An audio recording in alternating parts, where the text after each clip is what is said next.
we come to that hallowed time of year once again, and the most important list of the year. Yes, my top 7 graphically or technically amazing titles of 2020. We had a huge amount of games this year. Across now gen and last gen, there will be many titles here, but many you probably won't have expected to see, and ones you probably hoped you would, and there's reasons for that which I'll cover at the end of the video. But because 2020 has been odd all round, personal circumstance, work commitments, so on and so on, I'm doing a top 7 because I think it's more relevant. So without further ado, let's start at number 7. You're only supposed to blow the bloody doors off! The first game on my list is an independent game through and through. Tuxedo Labs Teardown is something different indeed. Really the brainchild of main programmer Dennis Gustafsson, it's an amazing title that is completely constructed of voxels, giving it an obvious Minecraft look. It's now been agreed that the overall process is a sandbox game with puzzle action elements wrapped up in some kind of bank heist game. That means you run through levels, learn your path and plan, and then once you pull all that together, you then have a limited timer to do all your work smoothly and efficiently and get out without being caught. Perfect Italian job style. Now, the game really stands proud because it's an absolute technical marvel, built on a voxelized engine that constructs everything with little tiny cuboids, not just for the volumetric clouds, not just for the volumetric lighting, or even the GI bounce. Everything in the world is procedurally created and therefore procedurally destroyed. This adds an amount of believability and interaction with the world and physicality that I just have not seen. What excites me the most is the visibility it gives of the future ahead, taking that compute power and using it for more than just pretty visuals, which generally across the board are amazing now.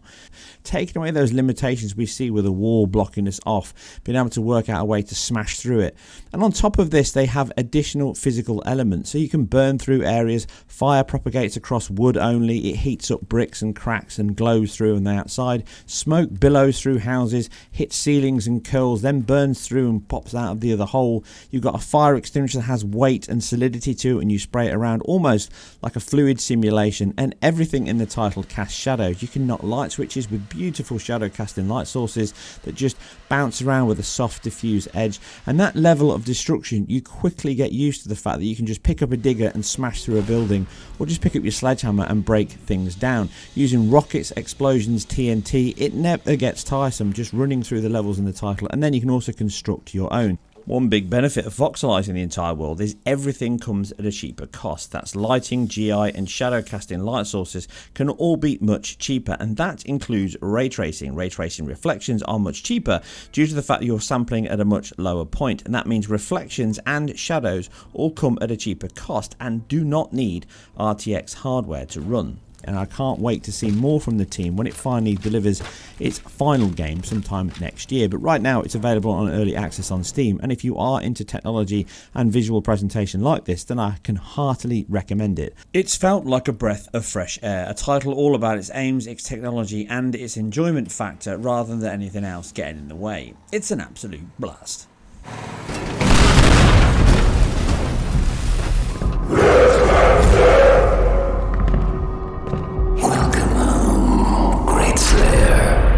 Tech have long since been at the forefront of video game technology. From the early days I covered it in my history of the company, starting out on bulletin boards to the forerunners of the first-person murder sims. They have always straddled the line between fast action and faster frame rates like few others. Following on from 2016's magnificent reboot of Doom, they had to raise the bar again. A substantial feat they managed with some margin on Eternal. The sheer fact the Xbox One runs it at all, let alone even better than the 16 entry at that 60 FPS level, is a mighty technical achievement. But far more geometry, control, enemies, effects and much more besides meant they had to push it and the engine even further. Scaling up to bigger consoles and high-end PC meant no stone was left unturned to maximise each of those milliseconds. Animation leaps including even more flamboyant glory kills, swamped screen effects, top tier per object motion blur and temporal AA, with procedural destruction the icing on this hell-soaked cake. And if 120 FPS is too peasant for you, it can go all the way up to 1000 FPS. Once the hardware exists to do it. A devilishly good looking and playing game with metrics to match, a worthy follow-up and a surefire hit for 2020.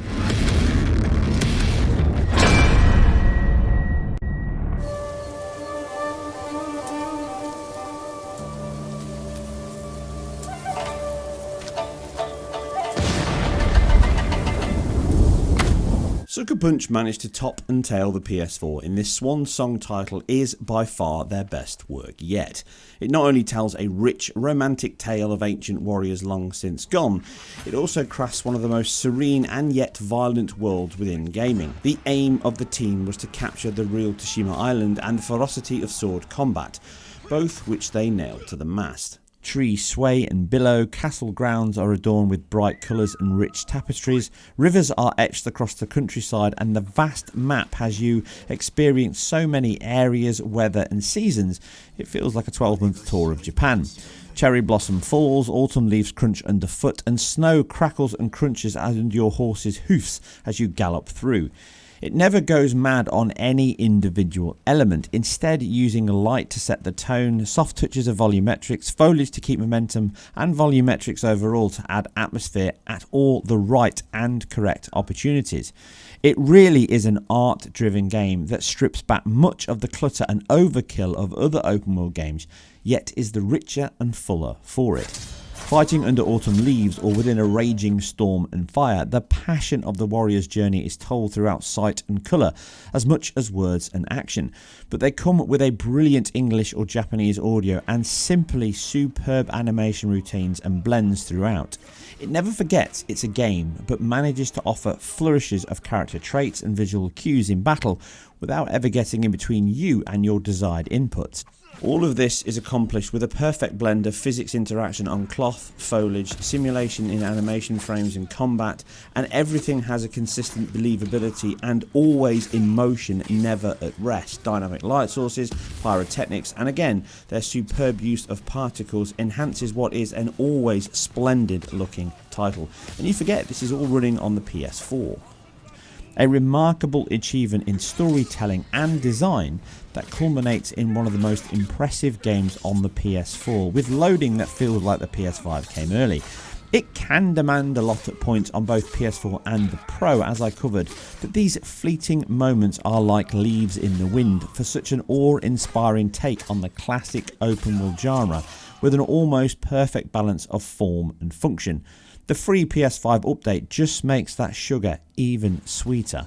I absolutely love this journey, and the game itself is literally a work of art.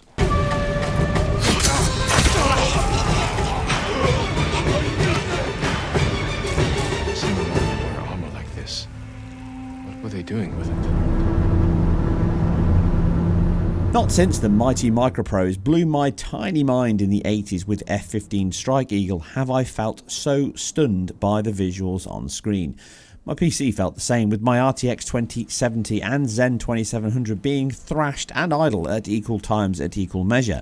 They both pause at times to take it all in. From volumetric clouds, high geometric planes and interiors, ever-changing weather system, real time of day and flight paths across the globe, it is almost broaching photorealistic at times. The sheer scale and depth and accuracy of that geomapped data makes it as close to a commercial pilot simulator you can get. The sublime atmosphere of taxiing up the runway, taking off, then hitting your landing gear, radio tower tasks are also satisfying in a cathartic way. It can be as much to unwind and take in a sightseeing flight here. The sights you see, the scale of the engine is immense, with dense voxel constructed clouds drifting through the skies, light scattering, atmospheric scattering, and within the prism. Lighting storms are absorbed by their fluffy internal scattering, with it covering that stratosphere, altosphere, and even the huge cumulonimbus types are all rendered exquisitely. Obviously, unsurprisingly, they do take the biggest impact on that PC performance with their multi-scattering across sub and surface levels, those shadows that cast and roll within, and they disperse through the atmosphere beautifully. From high materials, stunning view distance, pixel perfect lighting, shiny SSR surfaces, geo-fed terrain and an excellent blending of real data views into game-usable assets is remarkable and stunning in equal measure. Asobi have made my list twice in a row, and with next year's Series X only release of this game, the game would be far too strict on last-gen machines.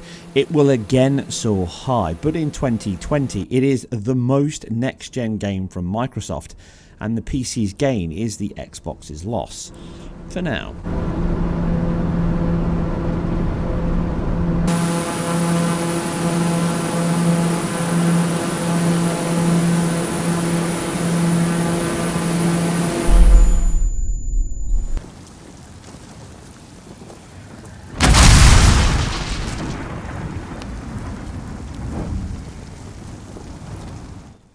Bluepoint have long since been a constant progression of scale, scope and technical successes, charting a triumph of remasters and then remakes over the PS3 and PS4's life. Ico, Kratos, Flower and even the Metal Gear series have all been tinkered with by the remaster specialists, using their own proprietary engine that enables them to take older engines and run in parallel to slowly port, improve and enhance the core game. With their very first of many PS5 games, that exact same duality engine and internal talent has targeted another PS3 exclusive, this time in From Software's Demon's Souls. The team went over and above to not only capture the dark, moody and haunting visuals of the PS3 original, they exceeded it, creating one of the most visually striking games of the generation so far, and it's very early days. The title is a hallmark of just how much great art design, incredibly dense geometry construction, ultra high resolution textures and materials, wrapped up in an elegant combination of real-time lighting, screen space shadows, tessellated surfaces, physics-based animation, multiple light sources, volumetric lighting and massive screen swamped enemies, and much, much more.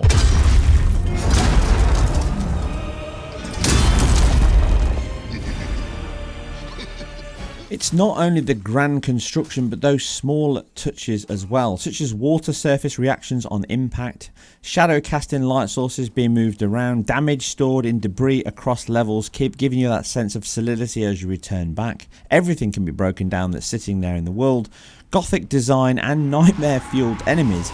It also utilises the SSD and I/O of the PS5 with around 2-second loading times, and it reduces some of that frustration level that comes with that constant trial and error gameplay this title offers, very much like older titles of years gone by, specifically shooters.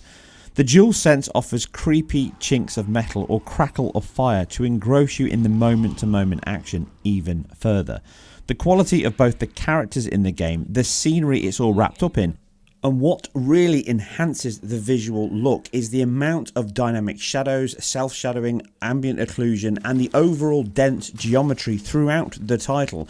It makes it feel like a next-gen game that only the PS5 or thereabouts could run at this level of geometric density. All of this and more combines to give you one of the most visually resplendent games ever to grace a console launch, and this is just the beginning for Bluepoint. A solid start for sure, but this tale is not over yet.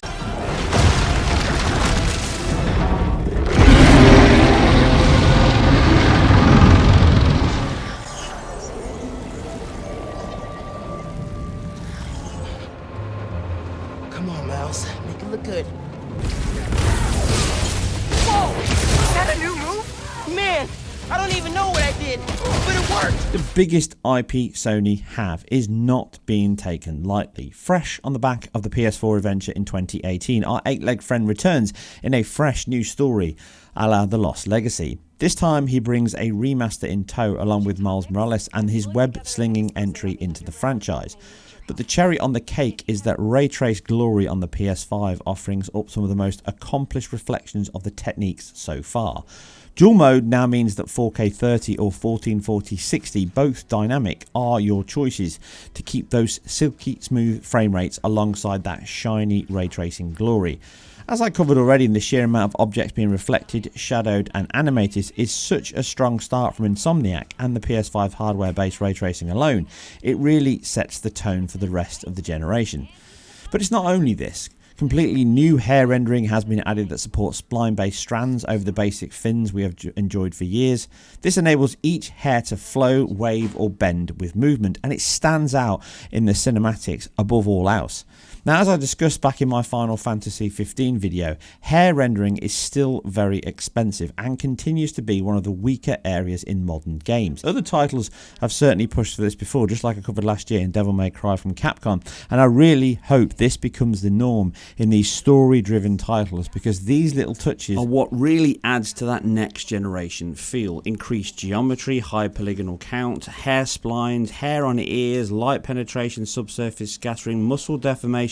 All of these and more add that level of believability to these digital actors, and thus your suspension of disbelief in enjoying the game, the story and the characters as they unfold. Miles Morales is an exceptional enhancement from Insomniac in very short order. 2 years ago they really set the bench high with Spider-Man, and here they've knocked a lot of that out of the water. It's prettier, faster, smoother and has a lot more effects on top.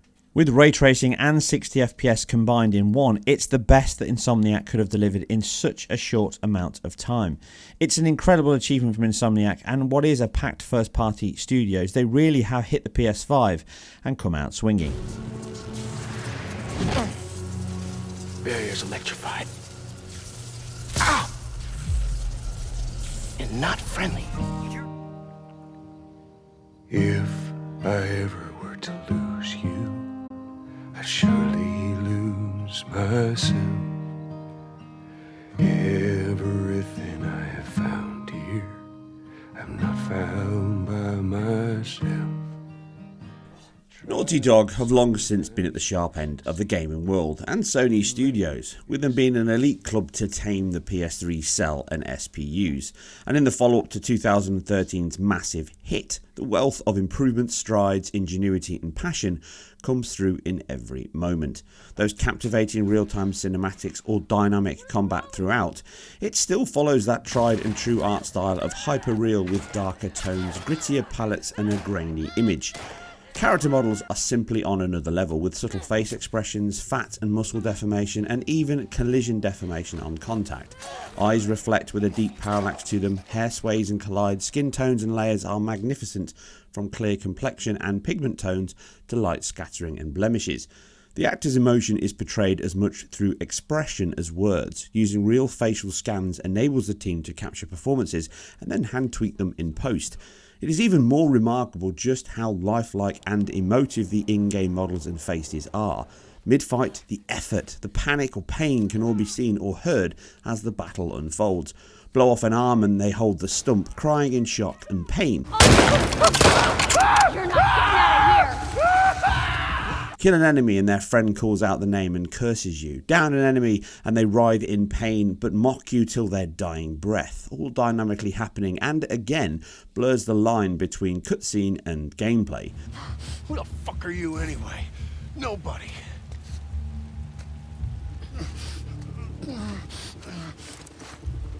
Bitch! Christ almighty. Physics are employed on clothing, weapons, satchels and more, and these flourishes of vertex blended decals, scars, deformation and dismemberment, complete with blood pooling and even jets of blood or dying twitches of your victims to remind you of the price of revenge. Other features such as improved proxy capsules on ambient lighting, heightened reflections on scenery, high quality planar reflections, or even the systemic process of combat, which unfolds from the enemy AI, the pathfinding, which is at the pinnacle of the medium in my opinion. They hunt, circle you, ambush and even lose sight with an unnerving level of realism. All this creates the most intense, hectic, satisfying and above all else, unique encounters of any offline title I can recall. You can tackle many sections in multitude of ways, enter into various modes seamlessly and back out again, trick characters into falling into traps, scare them, surprise them, use them as shields, but above all, it always feels like a challenge as it's enjoyable to play and repeat, trying to outsmart them like a rural Rambo you know you can be. No combat system in any title carries this much weight, ingenuity, visceral impact and gravity. And it's a gory game, and therefore it's a gory conversation. I was a big fan of Fangoria as a kid, so this is all my area of remit.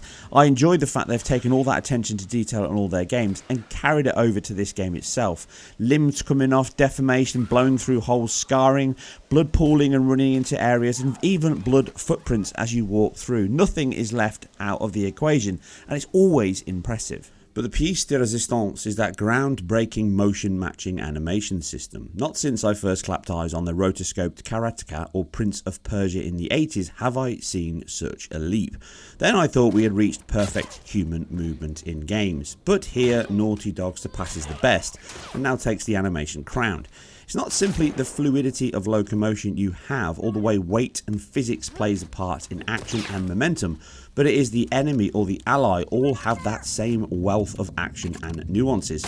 Where it just takes on a whole new level is the almost seamless nature of these thousands and thousands of permutations all intertwine like a classical dance. Run and dive into grass, change direction rapidly, dive down into a deep death blow, dodge and swipe, grab the hammer or machete and flip it round and strike, and that animation of the face and death also kicks in. Over and over again, these and much more all play out contextually based on your locality, your action, your enemy, and the moment-to-moment action. Here's a great example. The dog bites Ellie's hand mid-attack, which gives the other girl a chance to break her neck. Oh my god! You're gonna die, fucker!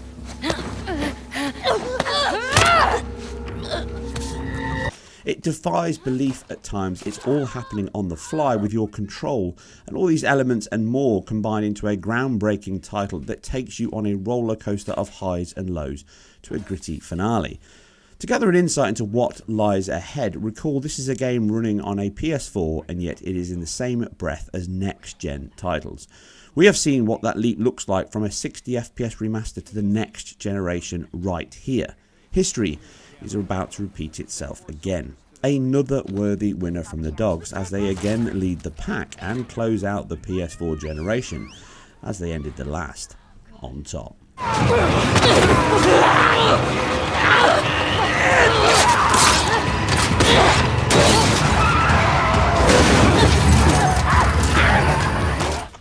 So that wraps up my top 10 or 7 titles of 2020, but there's quite a few on here you probably thought you would have seen. There's some great titles that I really enjoyed playing. Astrobot has been absolutely astronomical, really setting the bar high for using that DualSense on the PS5, and actually ruining us a little bit because other games really have a high bar to reach. It's as fun and intuitive as ever, and it's also ingenious in its level design. The same as I've really loved Sackboy on the PS5. It's an excellent launch title that brings me back to those older platforming and 3D titles of the PS1 and the N64 with that quintessential English charm and superb visuals throughout. That really is a fun and enjoyable game to play with a superb soundtrack that really gets your beats and your feet stomping as you're playing through. And many other titles, I think Gears 5 Hivebusters as an exceptional DLC and really sets the benchmark for what we can expect from Microsoft's first-party studios once they start getting used to the Series X. It's gorgeous to look at with some of the best character models and animation in real-time rendering of video games, but I don't think it did quite enough to differentiate itself from Gears 5, and it certainly doesn't utilise the Series X anywhere near the level that I would expect of a first-party team, but it is early days, and that's the reason why it didn't make my list. But probably the biggest of all is Cyberpunk 2077. Now, do not get me wrong, just like Ghost of Tsushima in my list, this is an artistically driven title. It channels that visual cues from Blade Runner, Sidney Mead's industrial design and futuristic neon construction of that epic film was what set the benchmark, not only for cinema and generally that futuristic look of steampunk neon we know of now, but also pop videos, culture, and everything around Blade Runner was actually so more impactful than you could realise. The film was a flop, but it gained a culture, underground culture, much like Terminator. It wasn't popular at the time, but it became popular over years. But its artistry, its impact on that visual cinematography of both movies and pop videos and TV and comics cannot be under-egged. And here, CD Projekt Red have done their best to capture that image, that visual style, and basically mimic it in a real-time rendering game. And it does all of that superb. Ray tracing is improved, character models are absolutely brilliant at times, and animation touches are great. But it lets itself down because it's fundamentally a beta still. It's around 4 months ready from launch. It shouldn't have been launched in the condition it is, and even on the best quality PC there are enough bugs, issues and glitches in the title that ruin what is an absolutely superb piece of work that just needed that time in QC that all games of this scale specifically need. You've got issues in the title, CPU and GPU massively underutilized, you've got memory leaks, you've got memory stomping, game will crash out, and there's other game breaking glitches where you're stuck in certain moments and you can't get out of it. Too often than not these things occur which ruin a beautiful experience and a game that really takes you away to somewhere you've never been before. The presentation, the style, the visual cues it hits them more often than not, but that impact it makes to the issues in the title for me means it just shouldn't make anyone's list because its technical and graphical quality combined, and having a game with this many bugs even on the best quality hardware you can get is not really acceptable in my opinion. But in 2020 I'm sure improvements will come, and I'm going to class it as a 2020 title because of how late it came out and the condition it hit the market on. And I'm not even talking about the last gen console versions, which, as I've already covered in detail, needed far more work to get ready. They're well behind the curve, they shouldn't perform at that level, even that hardware taken into account. But generally this is a game that's not ready across every piece of hardware. Just the more powerful it is, the better it tends to run, but that doesn't really count as a technical marvel in my opinion. But I think that's quite enough of that. That was my top 7 titles of 2020 on a visual, graphical or technical combination. That's what I listed.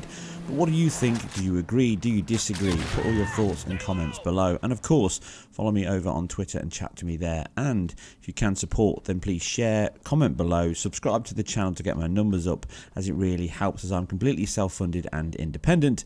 But this is the end of this video, and I'll see you very soon in 2021. Secure the area.